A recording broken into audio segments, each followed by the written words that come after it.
In this video, we are going to correct the single most common walking mistake that destroys knee cartilage after 60.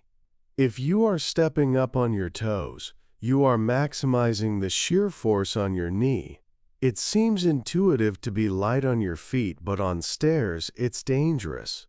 Today, we're breaking down the physics of stability.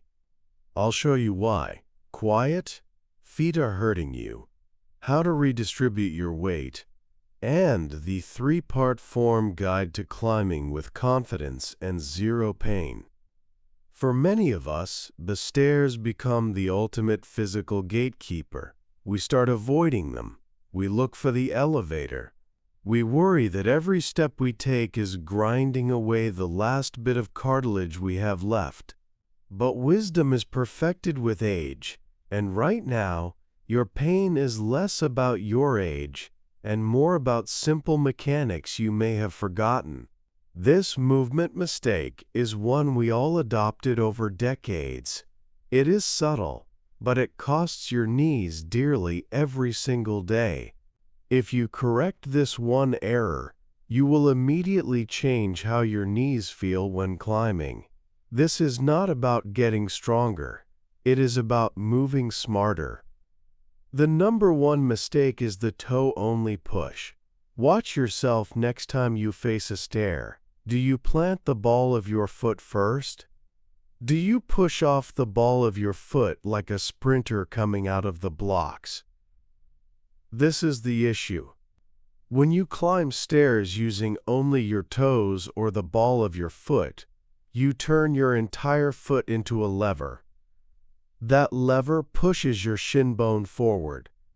The angle created focuses the entire load of your body weight, plus gravity, into one small pressurized zone inside the knee joint. This action creates immense shear force. Think of shear force as the painful side-to-side or rubbing stress between the bones. It is the opposite of the smooth, controlled compression your knee is designed for. To fix this, we need to completely redefine how you plant your foot. We shift from the lever push method to the shock absorber stability method. The fix is full, solid foot contact. Your entire foot must land squarely on the step. You want to feel the heel land first or simultaneously with the rest of your foot. Why the heel? Because planting the whole foot immediately spreads the immense load across the largest possible surface area. This drastically reduces the pinpoint pressure that focuses on the knee joint. Full foot contact changes the entire biomechanical chain from the ground up. When you land flat, you enable the largest and strongest muscles in your body to take over the work, your hips and your glutes. This is the difference between pain and power. Think of your knee as the victim here. It is stuck between two powerhouse joints, the hip and the ankle. If the hip does not work, the knee takes the beating. When you push off the ball of your foot, you primarily recruit the quadriceps, the front thigh muscles.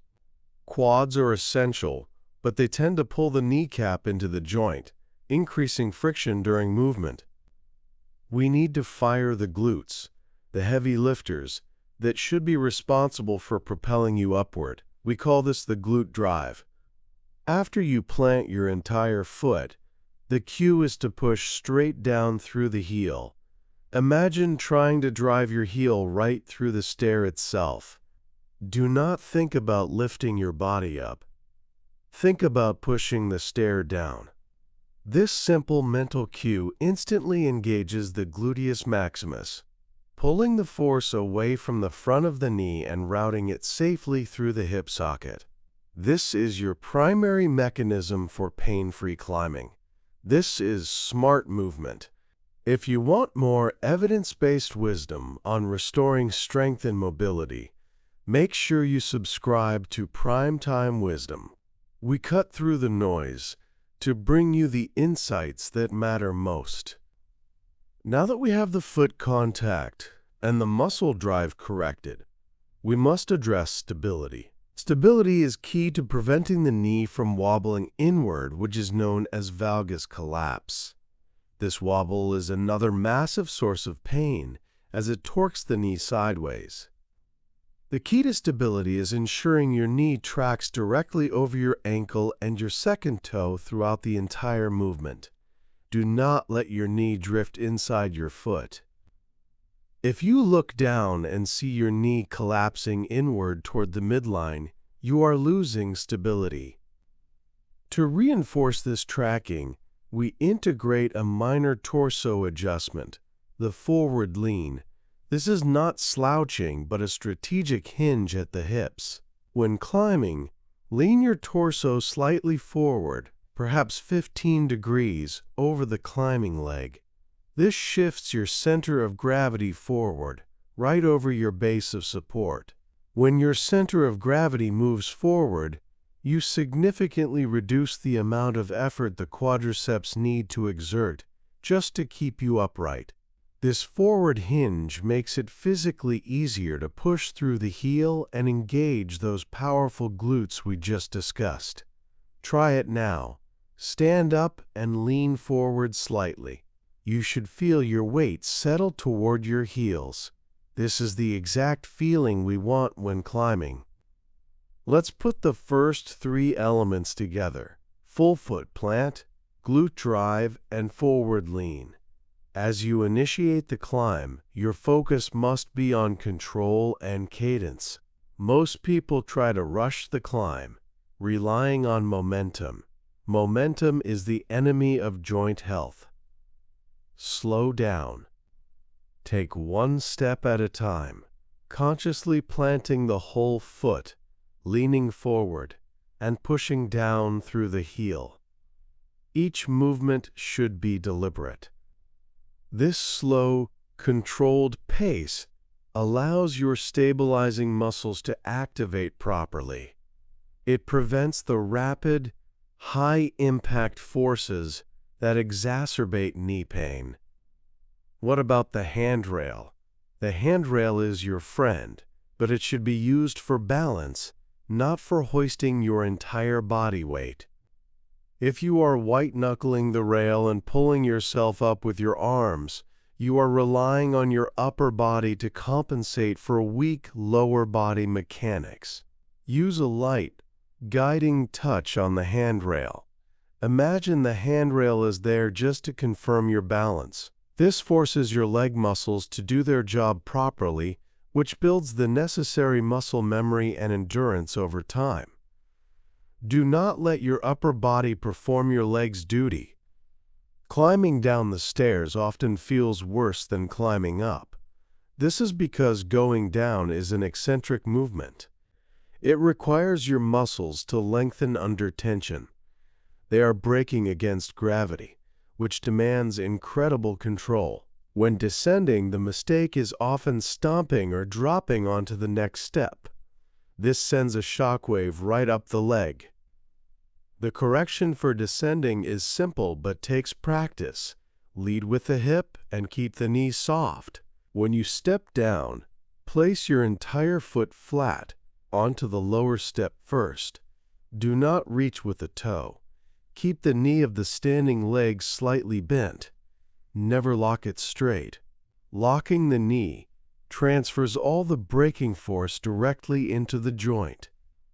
By keeping the knee soft, you force the quadriceps and glutes to work eccentrically, acting as true shock absorbers.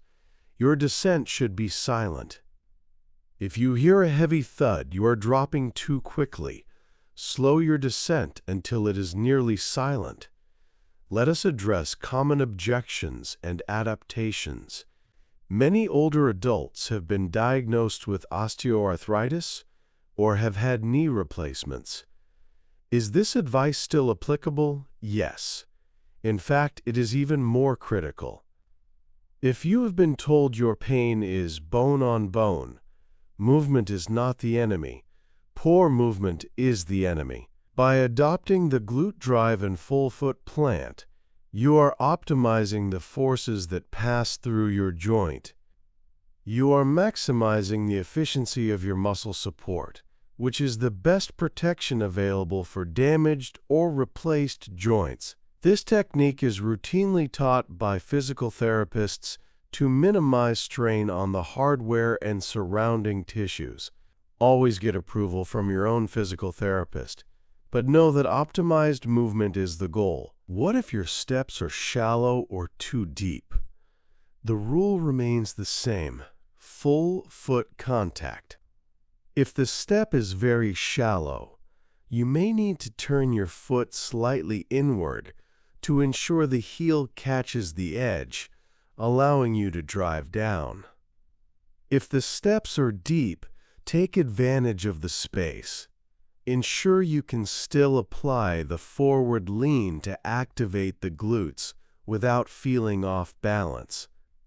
The principle of heel-driven propulsion and tracking the knee over the second toe is non-negotiable, regardless of the step height. Another common adaptation relates to strength. If you find the glute drive painful, your gluteal muscles may be inhibited or weak from years of inactivity. This is okay. We do not demand perfection immediately. Start with simple step-up drills on a single low step or curb. Practice the flat foot placement and the heel push 10 times on each leg before you even approach a full flight of stairs. Think of this as reprogramming your body's motor patterns. Consistency, not intensity, is the master here. Remember the pain-free mantra: stability, alignment, and drive. Stability comes from the full foot plant. Alignment comes from tracking the knee over the second toe. Drive comes from pushing through the heel, engaging the powerful glutes. If you feel pain, stop, back up, and reassess your form. Are you relying on your toes? Are you locking your knee? Are you letting your knee collapse inward? Use those 3 questions as your instant checklist. This shift in movement requires mental energy at first. You will have to think about every step. But soon, the movement will become automatic, and the result will be a dramatically reduced reliance on compensatory movements that lead to chronic pain. The wisdom of age allows us to move with intention. We use physics and anatomy to our advantage. We stop relying on our knees to bear the load they were never designed to carry alone. We started this conversation by identifying the single biggest mistake: climbing on your toes. Now you know the comprehensive solution. You have the mechanics to protect your joints and regain your independence. Do not wait until your next appointment to try this. The next time you see a flight of stairs, remember the full foot plant, the forward lean, and the glute drive. Practice it today. If you found this form guide helpful and want to take control of your mobility and wisdom in this prime chapter of your life, hit the like button. Then subscribe to Primetime Wisdom. We are here every week to help you live a stronger, smarter life. Remember, the journey upward is always possible when you move with wisdom.